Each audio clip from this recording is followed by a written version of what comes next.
use a red pencil for construction lines and then a regular 2B for the finished lines. Might bring in a ruler because my lines have not been super straight. Yeah.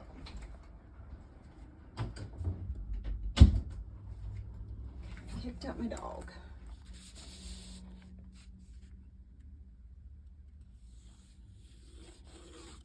I'll start with my initial midline, and let me find the maximum of my screen. Okay, so let's say I'm trying to draw these bottles and I need it to fit within this size. Maybe it's on my painting.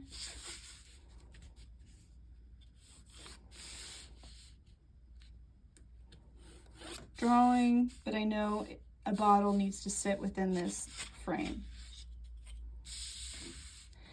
As I'm looking at the bottle, I can easily translate this height to here as long as I follow the proportions of the width. How do I decide that? Well, if I'm looking here at an image, it's kind of easy to show it this way. Here's the height. And then you turn your measuring device and you note how wide it is in comparison to how tall. I'd say that's like 1/4 almost. Let's see how it ends up looking. We have this full height, breaking it down. Let's see. Do I have you? I have you, right? Here. Do I have this one? There we go. Beautiful. Okay. Let's say the midpoint is here. 1/4 are easy because then we can break it down again. So 1:4 ratio will estimate 1 to a total of 4. So if it's 1/4, it would only need to be this wide.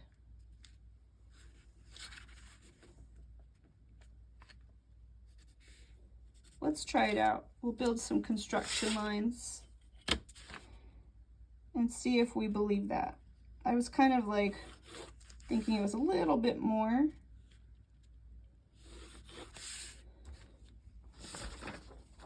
So let's see, do we believe this comparison?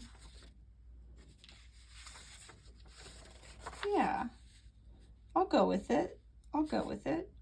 Now next, as we look at our bottle, they all have the same sort of lip that goes in. How you can start with either how wide this bottle top is in comparison to the width of the bottom as we look at it, and this could be something that you look at from far away. You can translate the proportions quite easily as long as you keep it your elbow straight to be consistent. So is it 1/2? It's 1/2 of the width of the bottom. So now as we come to our drawing, 1/2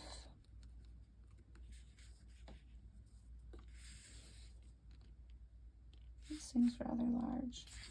1/2 of the width. Let's try it again. Oh, because it goes in skinny. Let's say 1/3. So if we break down the bottom into thirds, that's about it, right?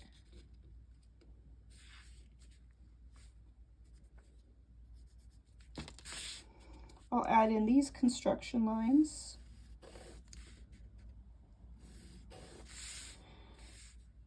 And that's great. We've got the top, we've got these, but where do they start to go out? Well, if we look at our bottle,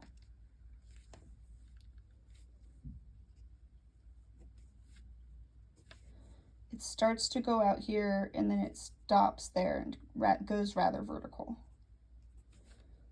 So how far is this? This is about 1/3 as well.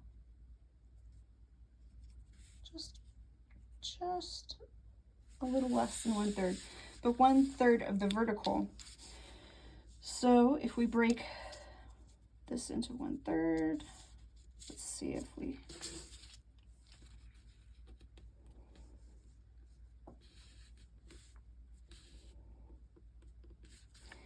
yeah, so eyeballing it, here's the thirds, still need these fourths, maybe.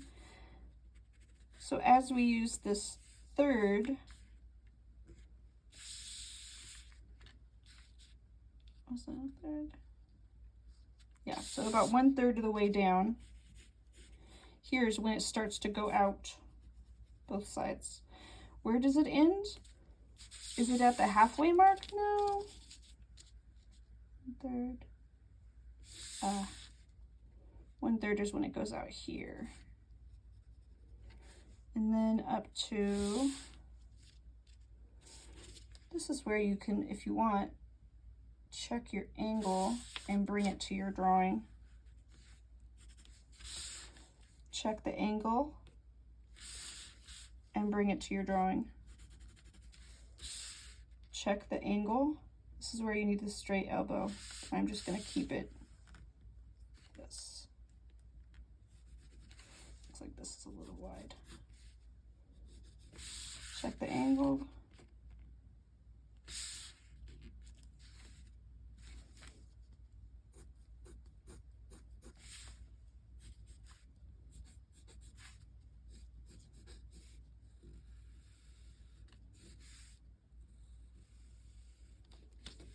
And then remember that the bottom is an ellipse.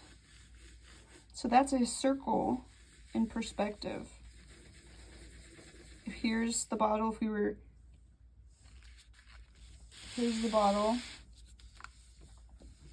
If we were looking down at it, here's the base. As we move further away,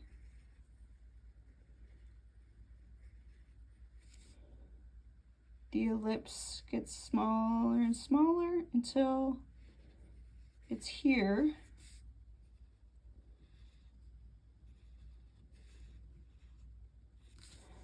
Aren't we glad we're doing construction lines? Okay. There we go. Because now I can commit to saying what I believe about my drawing.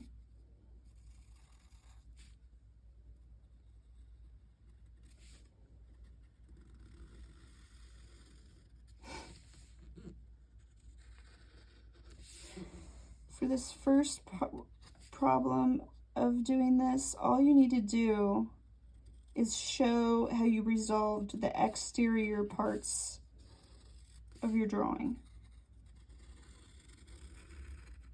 You don't need to show the interior too much. This is just a description of what it would be if it were to be see-through, but you don't need to include that. Mainly it's about getting these proportions down, and then we'll cover the next challenge in the next video.